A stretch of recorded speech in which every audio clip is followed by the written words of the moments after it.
नमस्कार, स्वागत है आपका बोलता हिमाचल पर। आज है 19 नवंबर 2025 और हिमाचल प्रदेश से जुड़ी हुई आज की बड़ी खबरों की जानकारी अपडेट्स हम आपके लिए लेकर आए हैं।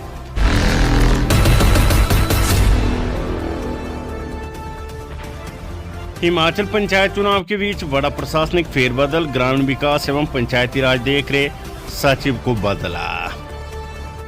हिमाचल प्रदेश में पंचायती राज चुनाव की तैयारियों के बीच बड़ा प्रशासनिक फेरबदल हुआ है। पंचायत चुनाव की अधिसूचना से पहले ग्रामीण विकास एवं पंचायती राज सचिव को बदल दिया गया है। सी पलरासु को ग्रामीण विकास एवं पंचायती राज की सचिव का जिम्मा सौंपा गया है। सचिव सामान्य प्रशासन एवं ग्रामीण विकास एवं पंचायती राज देख रहे राजेश शर्मा से जिम्मा वापस ले लिया गया है। उधर सी पलरासु ने कार्यभार संभाल लिया है। यह आदेश ऐसे समय में हुए जब पंचायत राज विभाग के चुनाव होने हैं। हिमाचल प्रदेश राज्य निर्वाचन आयोग की ओर से बीते कल आदर्श चुनाव आचार संहिता की धारा 2.1 लागू कर दी गई है। इसके तहत पंचायत और निकायों की सीमाओं में बदलाव पर रोक लगा दी गई है। HRDC कार्यशालाओं की हालत खस्ता, तकनीकी कर्मचारियों की भारी कमी। हिमाचल परिवहन तकनीकी कर्मचारी संगठन की त्रैमासिक बैठक मंगलवार को परिवहन निगम मुख्य कार्यशाला तारादेवी में संगठन अध्यक्ष पूर्ण शर्मा की अध्यक्षता में संपन्न हुई। बैठक में संगठन की राज्य कार्यकारिणी के पदाधिकारियों सहित प्रदेश भर के विभिन्न डिपो से आए करीब 100 से अधिक तकनीकी कर्मचारियों ने भाग लिया। बैठक में अध्यक्ष पूर्ण शर्मा, राज्य प्रधान खेमचंद ने कार्यशाला की दुर्दशा, तकनीकी स्टाफ की भारी कमी, पीस मिल कर्मचारियों को अनुबंध में न लेने, तकनीकी कर्मचारियों को टेक्निकल स्केल का लाभ न देने तथा स्वास्थ्य सुरक्षा मानकों की अनुपस्थिति जैसे गंभीर मुद्दों को उठाया। उन्होंने कहा कि निगम प्रबंधन लंबे समय से इन समस्याओं पर उदासीन रवैया अपनाए हुए है, जिससे कर्मचारियों में व्यापक रोष है। हिमाचल प्रदेश में मंत्रियों का दैनिक भत्ता बढ़ा, राज्य मुख्यालय से बाहर रहने पर होगा भुगतान, हाल ही में बढ़ी थी सैलरी। हिमाचल प्रदेश सरकार ने मंत्रियों के दैनिक भत्ते को 1800 रुपए से बढ़ाकर 2500 रुपए कर दिया है। सामान्य प्रशासन विभाग द्वारा इस संबंध में अधिसूचना जारी की गई है। ये वृद्धि तत्काल प्रभाव से लागू होगी, जिसके तहत प्रदेश के मंत्री राज्य मुख्यालय से बाहर रहने पर 2500 रुपए दैनिक भत्ते के हकदार होंगे। तपोवन में आयोजित होने वाले विधानसभा के शीतकालीन सत्र में विधायकों और मंत्रियों को समान भत्ता प्राप्त होगा। विधायकों के दैनिक भत्ते में वृद्धि कुछ समय पहले की गई थी, जब उन्हें 1800 रुपए से बढ़ाकर 2500 रुपए किया गया था। प्रदेश सरकार के मंत्रियों का यात्रा भत्ता सीमित है, जबकि विधायकों को पहले 18 रुपए प्रति किलोमीटर भत्ता मिलता था, जिसे अब बढ़ाकर 25 रुपए प्रति किलोमीटर किया गया है। यदि कोई मंत्री शिमला में है तो उसे दैनिक भत्ता 2500 रुपए प्राप्त नहीं होगा। सीएम सुख बोले, पंचायतों के पुनर्गठन और पुनर्सीमांकन पर रोक का करेंगे कानूनी अध्ययन। मुख्यमंत्री सुखविंदर सिंह सुक्खू ने कहा है कि सरकार राज्य निर्वाचन आयोग की ओर से पंचायतों के पुनर्गठन और पुनर्सीमांकन पर लगाएगी रोक को लेकर कानूनी अध्ययन करेगी। जो भी कानून के दायरे में होगा उस पर आगे बढ़ेंगे। मंगलवार को पालमपुर विधानसभा क्षेत्र के गोपालपुर में मुख्यमंत्री ने स्पष्ट किया कि पंचायत चुनाव हर हाल में होंगे, लेकिन पहले सरकार की प्राथमिकता हर आपदा प्रभावित परिवार तक राहत पहुंचाना है। पूरे प्रदेश के रास्ते जब बहाल हो जाएंगे तभी चुनाव कराए जाएंगे। सरकार ये नहीं चाहती कि एक भी मतदाता वोट डालने से छूट जाए। आपको बता दें कि राज्य निर्वाचन आयोग ने एक अधिसूचना जारी की थी, जिसके बाद पंचायतों के पुनर्गठन और पुनर्सीमांकन पर रोक लगा दी गई थी और उसके बाद अब जो पंचायती राज के सचिव थे उनको बदल दिया गया और अब मुख्यमंत्री कह रहे कि इस पर कानूनी अध्ययन करेंगे। तो हिमाचल में चिकित्सकों के भरे जाएंगे 232 पद, ग्रामीण क्षेत्र में 39,100 रुपए वेतन के साथ मिलेगा प्रोत्साहन भत्ता। हिमाचल प्रदेश स्वास्थ्य विभाग ग्रामीण क्षेत्रों में चिकित्सा अधिकारियों की भर्ती करेगा। चयनित चिकित्सकों को 39,100 रुपए मासिक वेतन और प्रोत्साहन भत्ता मिलेगा। 23 रिक्त पदों के लिए नियुक्ति पत्र जारी किए गए हैं। ग्रामीण क्षेत्रों में स्वास्थ्य सेवाओं को बेहतर बनाने के लिए कदम उठाया गया है। विभाग 200 पदों पर भर्ती प्रक्रिया चला रहा है, जिससे चिकित्सकों की कमी दूर होगी। हिमाचल में शिक्षकों पर कम होगा गैर शैक्षणिक कार्यों का बोझ, नए सिरे से तय होंगे नियम। हिमाचल प्रदेश के सरकारी स्कूलों में शिक्षकों के ऊपर से गैर शैक्षणिक कार्यों का बोझ कम होगा। शिक्षक ज्यादातर समय बच्चों को पढ़ाने में ही लगाएंगे। स्कूलों में पढ़ाने के अलावा कुछ एक गैर शैक्षिक कार्य ऐसे जिन्हें केवल शिक्षक ही करते हैं, उनका आवंटन भी नए सिरे से किया जाएगा। गैर शैक्षणिक कार्यों में पारदर्शिता लाने और कार्यों का एक समान वितरण करने के लिए विभाग ने निर्णय लिया है। निदेशक स्कूल शिक्षा विभाग स्कूल की ओर से इस संबंध में पत्र सभी जिला उपनिदेशकों को भेजा गया है। इसमें कहा गया है कि उनके पास इसको लेकर यदि कोई सुझाव है तो वे भेजे। विवादित मस्जिद को लेकर चरम पर पहुंचा तनाव, 3 मांगों को लेकर देवभूमि संघर्ष समिति का आमरण अनशन शुरू। शिमला के संजौली क्षेत्र में विवादित मस्जिद को लेकर तनाव एक बार फिर चरम पर पहुंच गया है।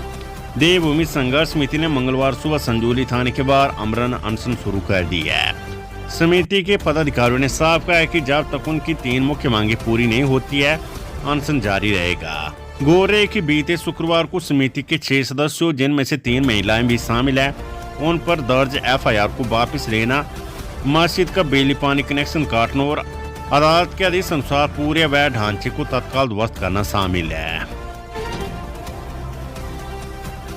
पालमपुर में बनेगा हेलीपोर्ट, CM सुक्खू ने रखी आधारशिला। मुख्यमंत्री सुखविंदर सिंह सुक्खू ने पालमपुर में अपने 1 दिवसीय दौरे पर 19.77 करोड़ रुपए की लागत से निर्मित होने वाले पालमपुर हेलीपोर्ट की आधारशिला रखी। हेलीपोर्ट में यात्री टर्मिनल भवन, फायर स्टेशन, उपयोगिता भवन और यात्रियों के लिए अन्य सुविधाएं उपलब्ध होगी। मुख्यमंत्री ने जनसमूह को संबोधित करते हुए कहा है कि इस हेलीपोर्ट को अगले वर्ष अप्रैल तक पूरा कर लिया जाएगा, जिसके पश्चात चंडीगढ़ और शिमला के लिए किफायती किराए पर हेलीकॉप्टर सेवाएं शुरू हो जाएगी। HQ शिमला नहीं हुई थी बिस्तर के होटल में रैगिंग, रिपोर्ट में हुआ खुलासा। हिमाचल प्रदेश बिस्तर के एक होटल में रैगिंग से जुड़े आरोपों को खारिज कर दिया गया है। संबंधित होटल वार्डन ने मामले को लेकर अपनी रिपोर्ट चीफ वार्डन को सौंप दी है। विस्तृत जांच में साफ किया गया कि मामले की जांच विस्तृत रूप से की गई और इसमें कहा गया कि होटल में किसी प्रकार की कोई रैगिंग नहीं हुई थी। वन भूमि पर लगाए अवैध बगीचों से निकाले सेब की नीलामी का रिकॉर्ड तलब, राज्य सरकार से मांगी status report. Himachal Pradesh high court ने वन भूमि पर लगाए अवैध बगीचों से निकाले गए सेब की नीलामी का रिकॉर्ड पेश करने का आदेश जारी किया है। न्यायाधीश विवेक सिंह ठाकुर और न्यायाधीश विपिन चंद्र नेगी की खंडपीठ ने वन विभाग को आदेश जारी करते हुए उन लोगों का ब्यौरा भी कोर्ट के समक्ष रखने का आदेश दिया है जिन्होंने बोली में भाग लिया था और जिनके पक्ष में फसल की नीलामी की गई। कोर्ट ने जनहित याचिका की सुनवाई के पश्चात मुख्य वन संरक्षक को स्टेटस रिपोर्ट के माध्यम से जानकारी उपलब्ध करवाने का आदेश दिया है। कोर्ट ने वन विभाग से कार्य 22 नवंबर 2025 तक या उससे पहले पूरा करने का आदेश दिया है। कोर्ट ने इस बारे में भी राज्य सरकार से स्टेटस रिपोर्ट तलब की है। BBA का छात्र चिट्टे के साथ गिरफ्तार, किराए के कमरे में चला रहा था नशे का कारोबार। सोलन पुलिस की स्पेशल इन्वेस्टिगेशन यूनिट ने एक बड़ी कार्रवाई करते हुए निजी विस्तार के एक छात्र को चिट्टे हेरोइन के साथ गिरफ्तार किया है। आरोपी पर विस्तार और आसपास के शिक्षण संस्थानों में छात्रों को नशा बेचने का आरोप है। पुलिस ने आरोपी के खिलाफ मामला दर्ज कर जांच शुरू कर दी है। हिमाचल प्रदेश में नर्सरी KG के विद्यार्थियों को पढ़ाएंगे JFT, शिक्षा विभाग ने प्रस्ताव बनाकर सरकार को भेजा। हिमाचल प्रदेश में नर्सरी और KG कक्षों के लिए पर्याप्त संख्या में पात्र प्री प्राइमरी प्रशिक्षक न मिल पाने के कारण विभाग अब JFT प्रशिक्षित शिक्षकों को विशेष प्रशिक्षण देकर इन कक्षों की जिम्मेदारी सौंपने की तैयारी कर रहा है। विभाग की ओर से इस बाबत प्रस्ताव तैयार कर सरकार को भेजा गया है। 6200 स्थानों पदों के लिए केवल 14 पात्र उम्मीदवार मिलने के बाद विभाग ने नया प्रस्ताव तैयार किया है। सरकारी स्कूलों में 6ठी से कंप्यूटर की पढ़ाई के लिए करना होगा इंतजार, सरकार ने नहीं दी मंजूरी। हिमाचल प्रदेश के सरकारी स्कूलों की 6ठी कक्षा के विद्यार्थियों को कंप्यूटर की पढ़ाई के लिए 9वीं कक्षा तक का अभी भी इंतजार करना पड़ सकता है, क्योंकि प्रदेश सरकार ने अभी तक शिक्षा बोर्ड के भेजे प्रस्ताव को मंजूरी नहीं दी है। इसके चलते सरकारी स्कूलों में 6ठी कक्षा में अगले शैक्षणिक सत्र में कंप्यूटर की पढ़ाई करने का सपना साकार नहीं होगा। हिमाचल में चोरी का गजब मामला, सराज में 6 ट्रांसफार्मर हो गए गायब, जांच की तो बिजली बोर्ड का कर्मचारी निकला चोर। मंडीले की तुनाग में ट्रांसफार्मर चोरी के मामले में पुलिस को सफलता मिली है। जांच में पता चला है कि बिजली बोर्ड का कर्मचारी चोरी में शामिल है। पुलिस ने टीममेट्स में तीनों लोगों को गिरफ्तार की और उन्हें 5 दिन की रिमांड पर ली है। अब तक 6 ट्रांसफार्मर चोरी हो चुकी है, जिनमें तांबा और अन्य मूल्यवान सामग्री गायब है। पुलिस गिरोह के अन्य सदस्यों की तलाश कर रही है। Weather update. हिमाचल में साफ मौसम बरकरार। कुकुमसेरी में -5.1 पहुंचा न्यूनतम तापमान है।